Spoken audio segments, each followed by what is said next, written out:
Gasolina para autos. Combustible para todo tipo de transporte. Petróleo para calefacción de toda clase de edificios. Petróleo para generar electricidad. Petróleo para plantas de productos químicos donde se transforma en fertilizantes, plásticos, pinturas y tantos otros materiales sintéticos. Conforme ha crecido la población mundial y la industria se ha desarrollado, se necesita más y más petróleo, sobre todo en los últimos 30 años. Pero, ¿qué es el petróleo y de dónde proviene?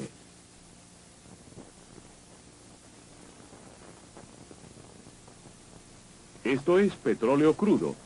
Por lo general es un líquido marrón oscuro o negro y bastante viscoso, espeso y meloso cuando se vierte. Este petróleo crudo en particular, procedente de Venezuela, es uno de los más viscosos.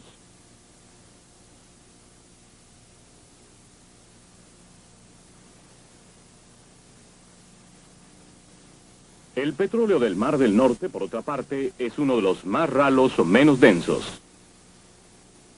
Este petróleo crudo de Kuwait fluye también con facilidad. Espesos o ralos, los distintos petróleos son más livianos que el agua y flotan en ella. El petróleo crudo consiste de una mezcla de hidrocarburos, compuestos de hidrógeno y carbono con moléculas de varios tamaños y formas. Se le encuentra en muchas partes del mundo, casi siempre a enormes profundidades bajo tierra o el lecho marino. No se tiene certeza de cómo se ha formado, pero sí una idea general. Hace millones de años, los cuerpos muertos de diminutos organismos marinos se hundieron hasta el fondo del mar. Se hundieron asimismo materias vegetales en putrefacción y partículas muy finas de arena. Durante siglos estos depósitos se acrecentaron, formando capas de lodo.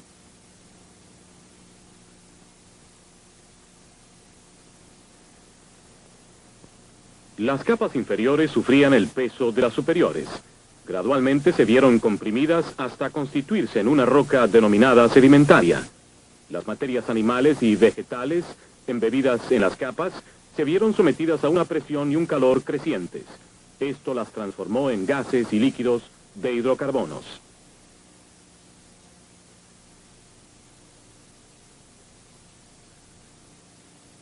Así fue como gradualmente se formaron el petróleo y el gas.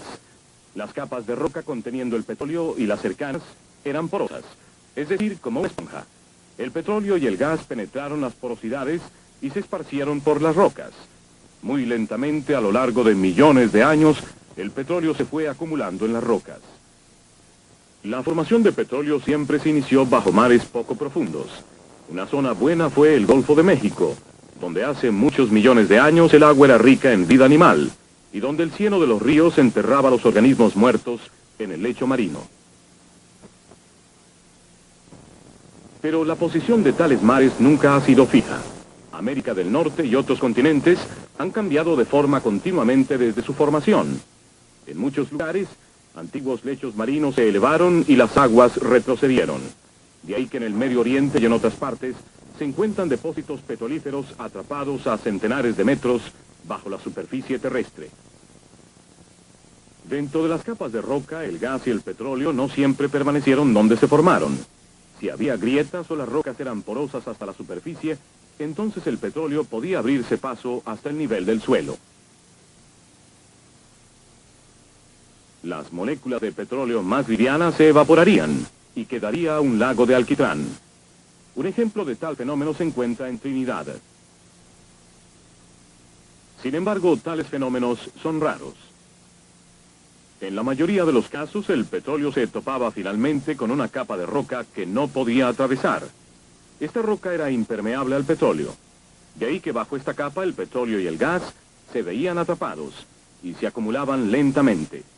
Bajo el petróleo se acumula el agua que está siempre presente en las rocas. Esto evita que el petróleo escape hacia abajo. El petróleo atrapado forma un depósito subterráneo en los poros de la roca. Son estos depósitos los que tratamos de hallar cuando buscamos petróleo. Sobre los distintos tipos de petróleo atrapados y cómo los encontramos, tratará nuestra próxima película.